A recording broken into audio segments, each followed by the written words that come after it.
All right. Listen quick. I don't want to take a lot of time with any of these videos. And this is just a review. We already met in class and talked about it, so I'm going to be quick. Hobbes. Good old Tommy Hobbes. Remember, he's our hardcore materials. Hardcore. Remember the ship of Theseus? Like, oh, if you change just the little bell, since you've changed the matter, have you changed the boat? Is it a completely new boat? And Hobbes' answer is yes, because what is something other than the matter that makes it up?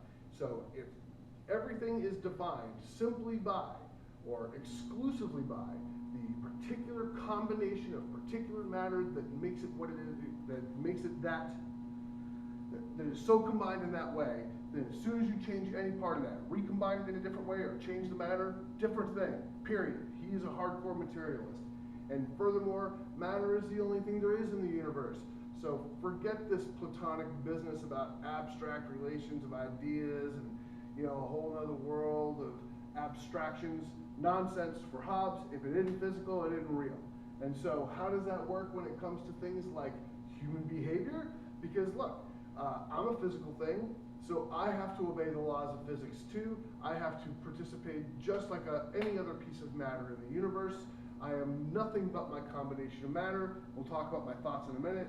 And so the idea that I'm free is nonsense, because everything in the universe, every material object is subject to the material laws. Everything is causally connected. Every event is a strict consequence, an inevitable consequence of the sum total of the events that led up to this point. The world is nothing but a causal chain playing out since the very first cause, shall we say. Sometimes referred to as billiard ball metaphysics. This is both the scientific worldview and determinism. Determinism is the scientific worldview. Determinism says every event is the effect of prior causes. There are no uncaused events that would be random, just happening for no reason. There is no such thing, and you can even think about this in your own life. Even when we talk about human behavior, someone does something weird and we say, why did they do that?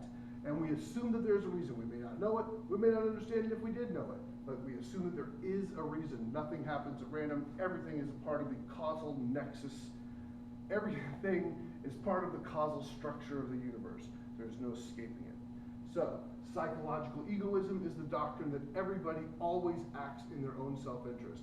You may think you're trying to make a decision as though you had a free choice. Hobbes says it's really just a matter of calculation, trying to figure out what I think is in my best interest. But even so, if we had known all the prior causes that led up to this moment, this whole so-called dilemma about whether I'm going to choose whatever it is, Fruit Loops or Frosted Flakes, we could have known the answer if we just had all the information available to us. So that is, determinism is the denial of free will, psychological egoism, the doctrine that everybody always acts in their own self-interest. And so Hobbes plays this thought experiment. He says, imagine what a world would be like where everybody was just walking around acting exclusively in their own self-interest all the time. Without government, just a primitive world where everybody was only out for themselves.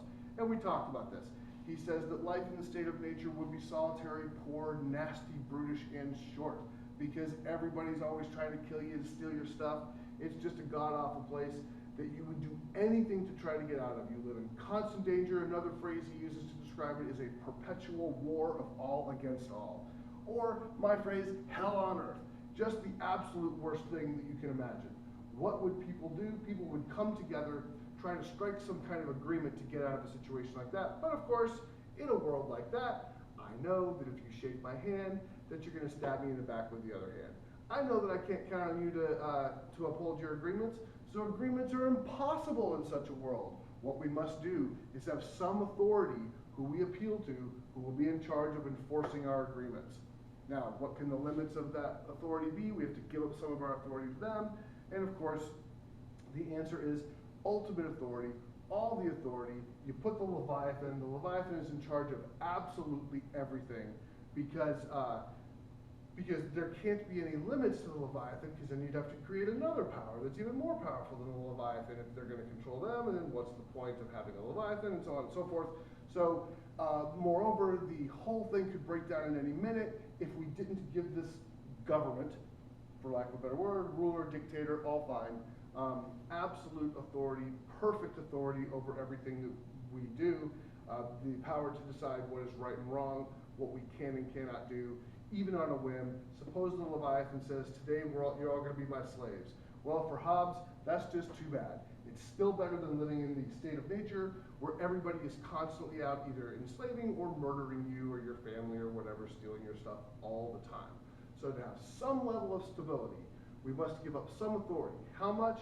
Well, for Hobbes, it has to be all of it because we cannot trust all you little psychological egoists in the state of nature because you will not uphold your contracts. We must institute an authority who has ultimate authority to enforce the various contracts. So the Leviathan, absolutely 100% powerful government, whatever it is. And that's our way out of the state of nature. For Hobbes, the only question about the limits on the Leviathan that you could even ask would be, is it better than the state of nature? And of course, because life is solitary, poor, nasty, brutish, and short in this perpetual war of all against all in the state of nature, literally any government is going to be better. So there's Hobbes for you. We're going to pick it up from there with John Locke because he has his own kind of version of the state of nature, and we'll take it from there in the next video.